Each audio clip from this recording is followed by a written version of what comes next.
Hello there, good morning to you all and welcome to Wake Up News Live on Globe Television. I am Sandra BOAHEN. We begin with our top stories. Coming up, President Akufo-Addo is optimistic that the completion of Agenda 111 hospital project would be in jeopardy if the NDC returns to power.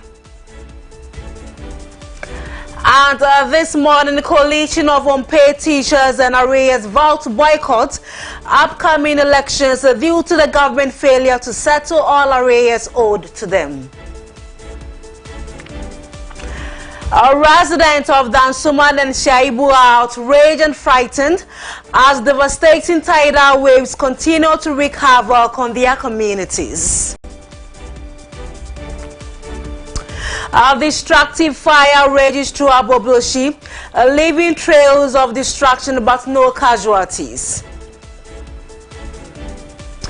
On the foreign front, lawmakers brawl in Serbia parliament amid accusations over train station roof collapse that killed 15 people. Coming up in sports, Ghana Football Association postponed a planned retreat amid mounting pressure to revive national teams. Details of all these stories and many more coming up shortly. Do join us.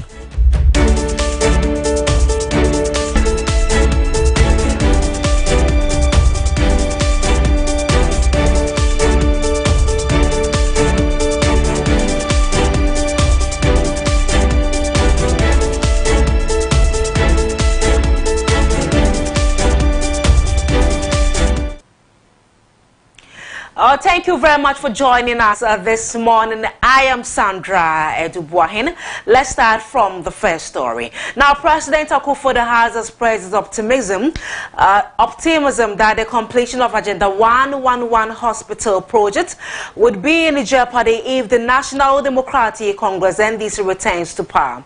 He cautioned that if Ghanaians choose to support former President John Mahama and the NDC in the next elections, important projects started by his administration, such as Agenda 111, would be abandoned. President Akufo-Addo made these comments while addressing professional bodies in the Ashanti region on Sunday, November 25, 2024. He urged Ghanaians, especially voters in the Ashanti region, to rally behind Dr. Mahmoud Bawumia, the New Patriotic Party's 2024 presidential candidate, to continue his legacy. President Akufo-Addo expressed concerns that the uncompleted Agenda 111 project initiated by his government would be abandoned if the NPP loses power in the December 7 polls. People of Ashanti, please think very carefully for 7th of December. I am convinced that some people will come into office and they will stop a lot of these projects. The Agenda 111 is not in their heart. Those that are not finished will not be finished. We've seen it before. We've seen it before here in Ghana. Do not let us make that mistake this time. The president stressed that John Dramani Mahama's failure to earn the support of Ghanaians for a second term is an indication of his abysmal performance. Jerry Rawlings had a second term. John Ajekun Kufuor had a second term. Nana Addo Dankwa Akufo-Addo had a second term. The only one who was not given a second term was John Dramani Mahama. There's a reason for it. It was in the Juma and saw Ghana for any and nothing Yaman quite ambegu. Then also person baby. No better. What is he coming to do? 24-hour economy. You couldn't keep the lights on for 12 hours a day here, Doomsday time, when you were president. And you're coming to give us a 24-hour economy. How are you going to do that? Please don't let anybody be confused by these things. The president's vision for the Agenda 111 project is to guarantee that every Ghanaian, regardless of location, has access to top-notch healthcare services. The initiative aims to enhance healthcare infrastructure, aligning with the government's pledge to provide universal healthcare and achieve the United Nations Sustainable Development Goal 3, which focuses on ensuring healthy lives and promoting well-being for all.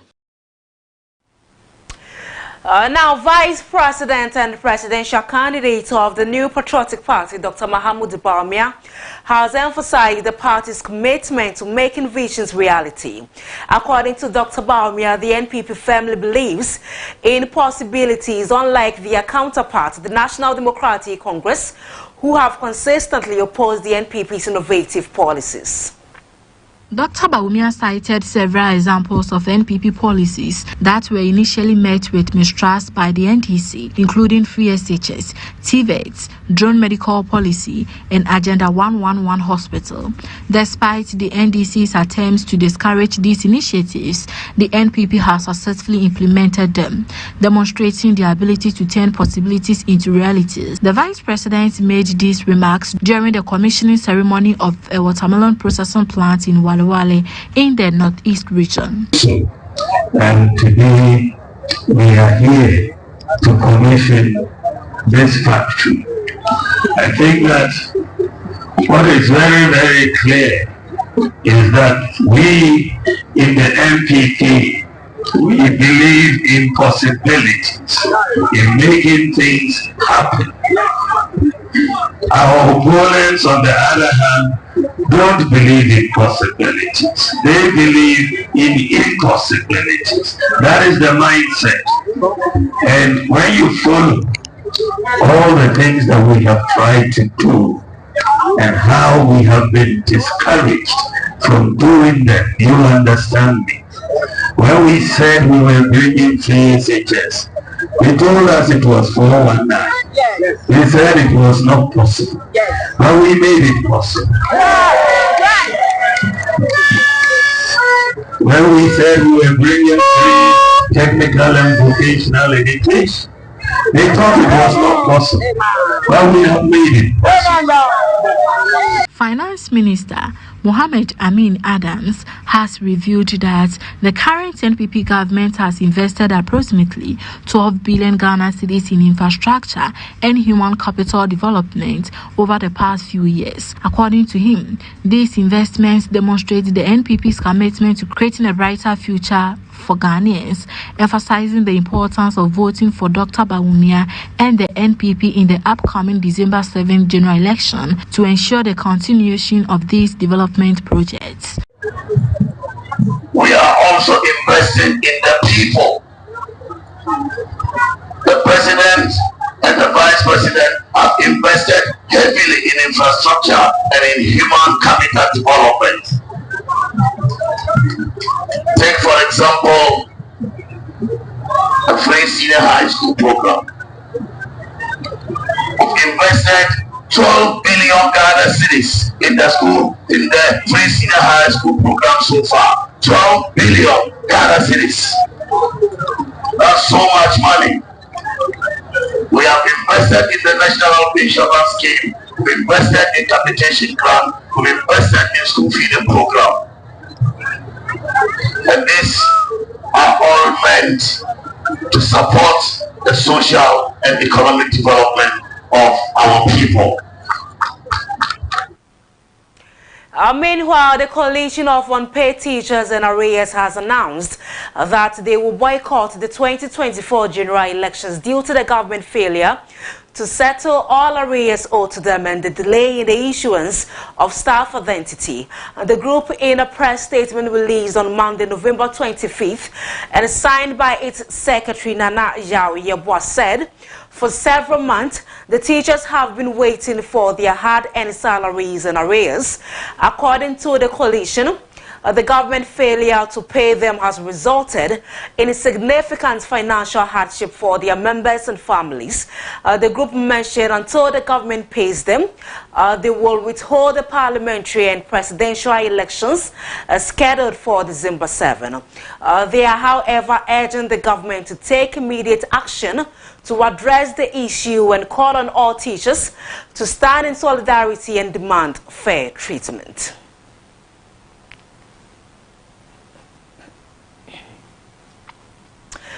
In other stories, residents of Dansoman and Shaibu are outraged and frightened as devastating tidal waves continue to wreak havoc on their communities. The latest disaster has destroyed homes and a hotel and is threatening to engulf the Dansoman Beach Road, leaving many homeless and forcing others to relocate. Here is more. Residents are venting their anger at authorities for failing to construct defense wall to protect them from the tidal waves. To make matters worse, residents are accusing Eslo Usu, the current member of parliament for the Ablekuma constituency, of reneging on her promises to address the issue. They claim she forcefully touted a sea defense project as one of her achievements in the constituency. Now, this is the current situation of Ablekuma West. When I destroy streets, it didn't start a single day. It started 20 years ago. If I just come on, minya image where I can be the pan. One baby I can listen. Me currently, me dying. Sakwati Messi. I wa epunum to. Epunu I started 3 days, 2 days and a day. Eba hanum. Mami way 12 years ago. Obe kachire say yembo mo de na day. Yen tumanu. Obe boa the people of Ablekuma West. This woman vividly and bitterly use the demolition, the erosion of the sea, of the streetsway, or the year campaign 12 years ago. So about the people of Ablekuma West. Why is she now? Nanka ha se yebeko echria 15 years 20 years ago no se ojina ha na se uko akodware mpo a emu wa ebete tumi ateki wu be se ebia utie ebete tumi ateki wu ebia 15 to 20 minutes and son of bedroom puano but and ubetu 9 back mienu miensa enum to 5 times no now 9 akosi mpunum. You understand? Enti ene se kafra ya to abama nipa da seni se onbeye mouthpiece ewo Ablekuma West emaye na ene otumi bie nanu ekache se Ablekuma West Beach Road Shiabu side no any map mua. Why should we vote for her? The situation has become unbearable, with houses on the other side of the road disappearing and part of the famous beach road washing away. Residents are now threatening to unseat Eslo Usu in the upcoming elections, citing her failure to act on the crisis. They are also criticizing her for being more focused on campaigning and distributing gifts than addressing the urgent needs of her constituents. Afuwe on to mean that I pium. Afuwe ye bie ambeto vote for Shiabu pium. Afuwe Nana Akufo-Addo. Afuwe obe hu ye dani ye beji na free so because yen to me mbambewu. Now, the Deputy Minister of Education, Professor Kingsley Nyako, has reiterated the government dedication to technical and vocational education and training, highlighting a massive 6 billion cedis investments in the sector since 2017. TVET is increasingly recognized as a powerful tool to combat unemployment in Ghana. By equipping individuals with practical, in-demand skills, TVET empowers graduates to create their own opportunities or excel in the job market. At Abranteɛ TVET College 17th graduation ceremony, Professor Kingsley Nyako praised TVET's role in driving economic growth, creating jobs, and strengthening the Ghana city through skill development and value addition. The TVET will also through innovation and creativity add value to our local TV, to our local produce, able to add value to them, and we explore them. We are going to interact and with hard-earned currency, and all these will help to strengthen the economy. So I'm saying that in 2016, the number of learners in material institutions was 41,796. As we speak, we have about 160,000.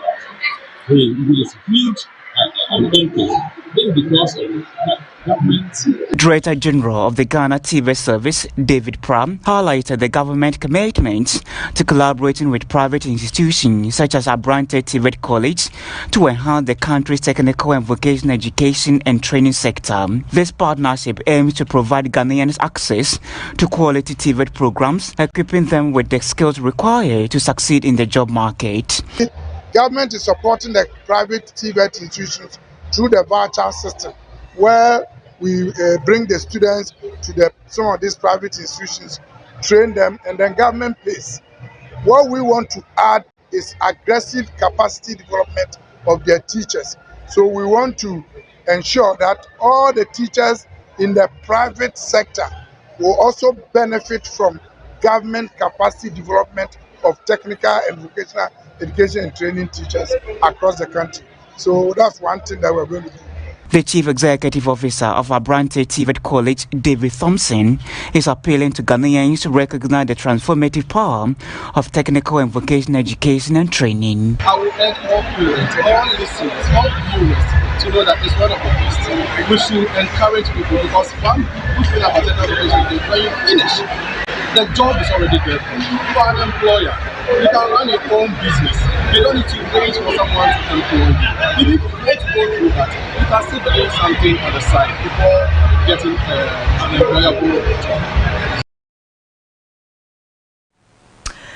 Despite a steady decline in teenage pregnancies in the central region, the issue remains a significant hindrance to the development of young females in the region. According to Madam Comfort Fusia Ama, a Central Regional Exams and Training Coordinator, young girls in the area are vulnerable to teenage pregnancy as they seek accommodation and skills training.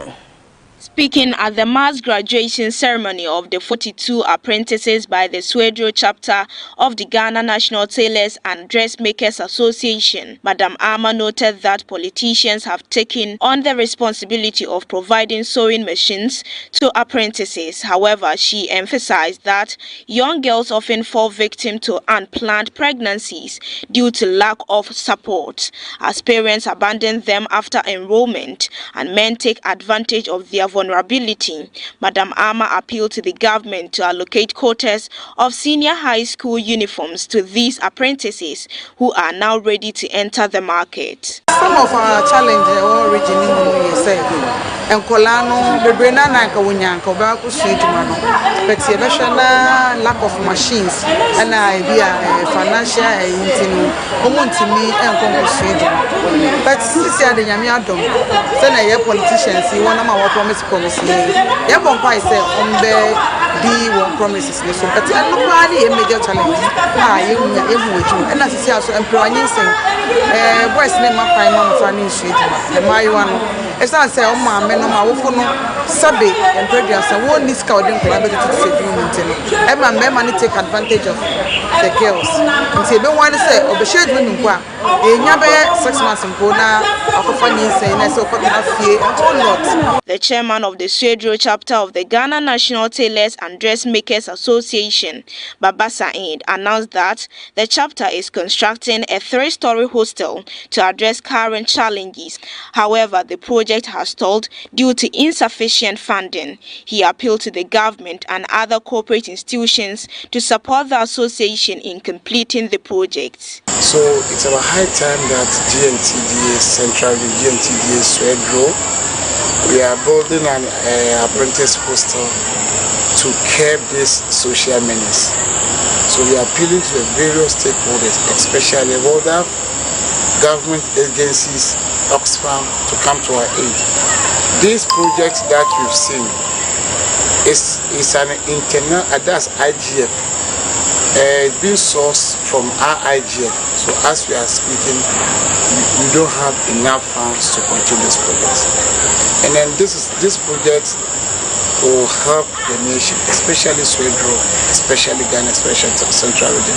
Some of the graduates took the opportunity to encourage their peers who have lost hope and are engaging in promiscuous behaviors to consider seeking skill training as a positive alternative.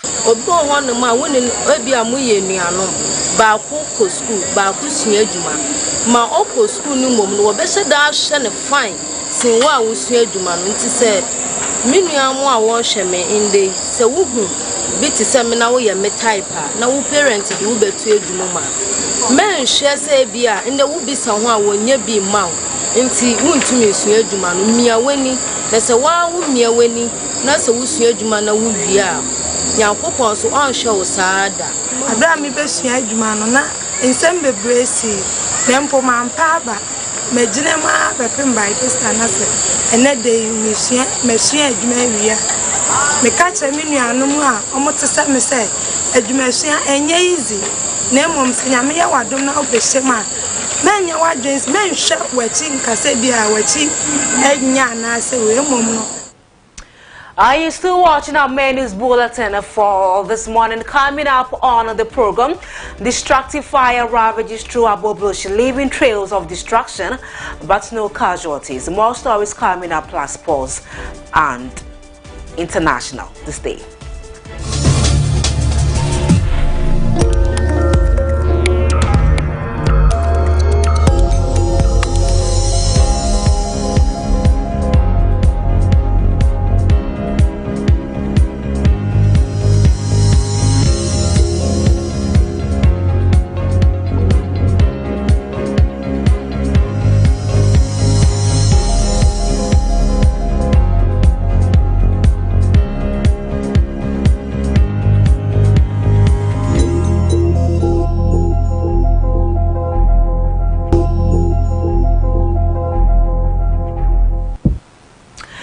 Welcome back from the break. Now, a devastating fire tore through several wooden structures at Aboboshi in Accra late Sunday night, November 24th, leaving destruction in its wake but fortunately sparing lives. The inferno was reported to the Ghana National Fire Service at exactly 9:38 p.m. prompting an immediate response. 2 fire tenders were dispatched from the Accra City and Circle fire stations, aiding the firefighters to contain the blaze and extinguish the fire around 1:38 a.m. The fire consumed many wooden structures, including the homes of several residents, particularly in the Bola top-down settlement. You may recall a recent fire outbreak at Circle in Accra, where the Ghana National Fire Service was able to respond and contain the fire. Meanwhile, the Ghana National Fire Service has yet to investigate the incident. A victim of the inferno, Mohammed Baba Ami, recounts how he lost 800,000 cedis to the fire.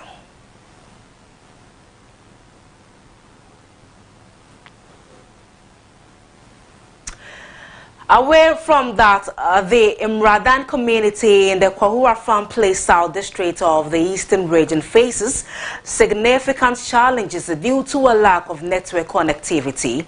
The farming community has been severely impacted with far-reaching consequences. According to James Nate, the assembly member for the area, network issues have made it difficult to attract government workers, as most are reluctant to accept postings in the area due to a lack of connectivity.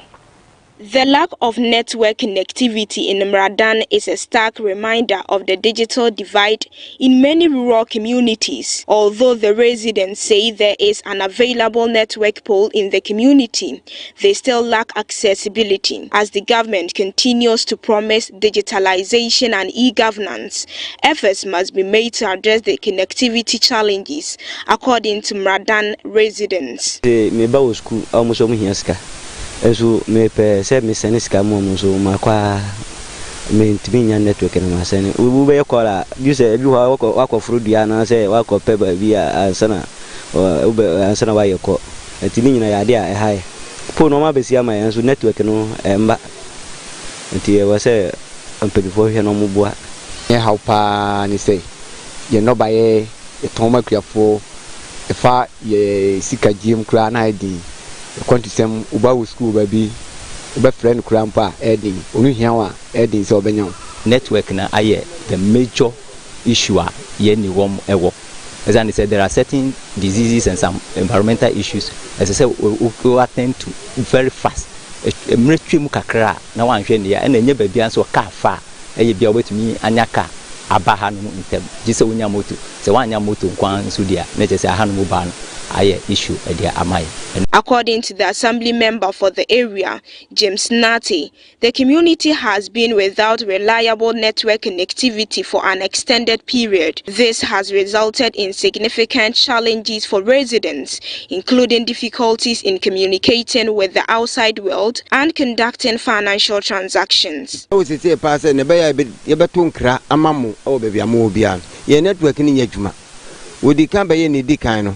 So we try many people be made me say actually a business ho ana wo san twa woni hwa e fufura besi wo na wo ye ni na say na baby asese wo de channel ne kire no enyo ho wo ko kire tiase na computer no be na se ko don kokuru enti wo mu de ato don kokuru nti yet yen san kan ye enti wo peso furo bia du ko nurses quarters wo but won so chese wo yare fo ba no ye kasasa e ha o mu nti enko ho biem enti baby a yenya ye store bi wanim ho obeko nipa be ye nan enti wasem ya sem a umpeso bi atia na se omo wa no.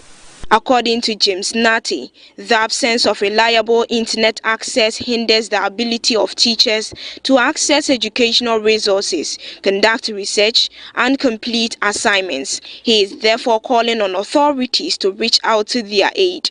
Enti me as assembly member kran je me phone frame me members no be no wa chem date ya me committee. Say enkratu bia ma ha ye nbebe nso na esan ho ko nti obi frese oba ha ne betia se mfumu o matu bia.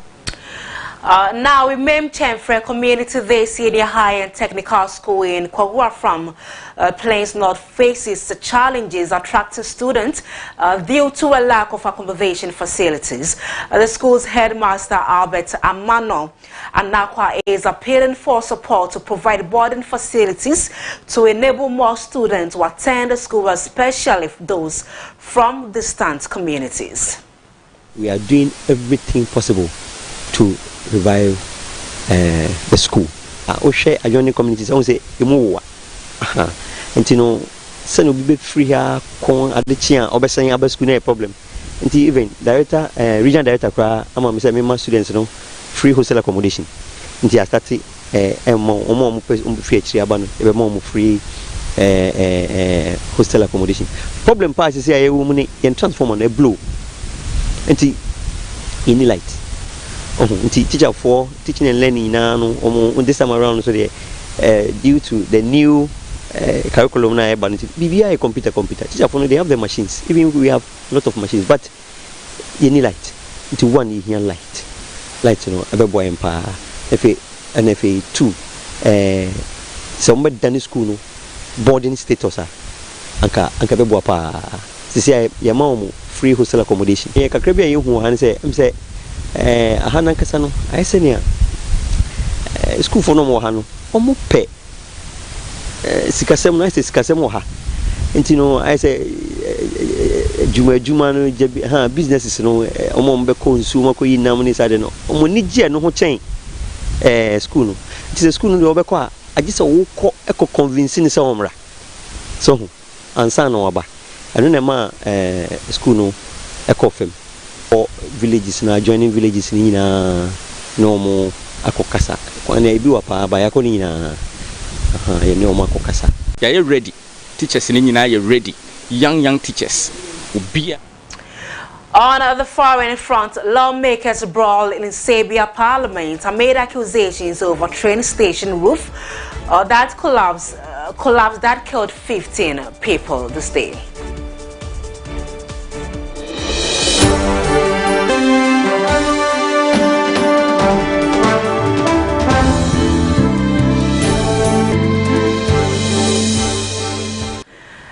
Now Now, scuffles broke out in the Serbian parliament on Monday after opposition legislators raised banners accusing the ruling coalition of trying to shake responsibility for the collapse of a train station roof that killed 15 people earlier this month.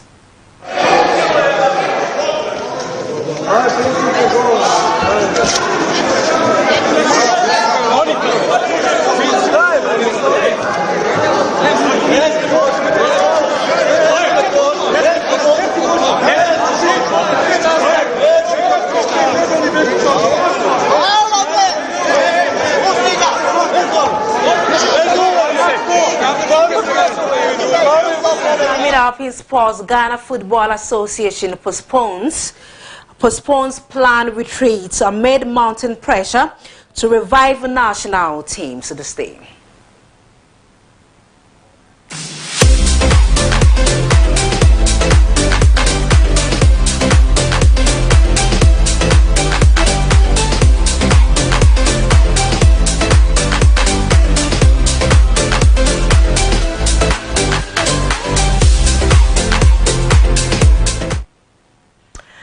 Now, the Ghana Football Association has put on hold its planned football retreat, initially scheduled for November 28, aimed at gathering stakeholders' input following Ghana's failure to qualify for AFCON 2025. The move comes as the Ghana Football Association faces intense scrutiny to turn around the country's struggling national teams, which have endured a string of disappointing performances, including winless campaigns in the last two AFCON editions. According to the FA, a new date for the retreat will be announced in due course.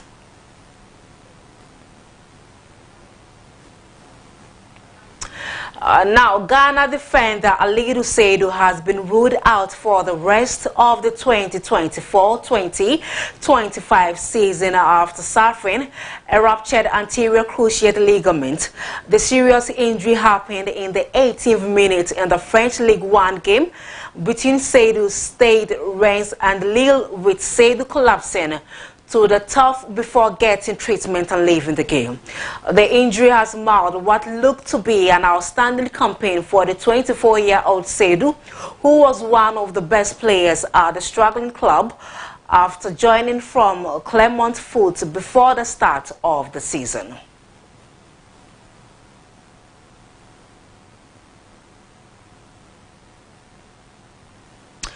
Now, on the foreign side, West Ham United stand a resurgent Newcastle United with a vintage away performance, relieving the pressure of Julian Lopetegui and lifting the Hammers into 14th in the Premier League. In Series A, Udinese track late to salvage a 1-1 draw against Empoli at the Stadio Carlo Castellano, ending a run of 3 straight defeats.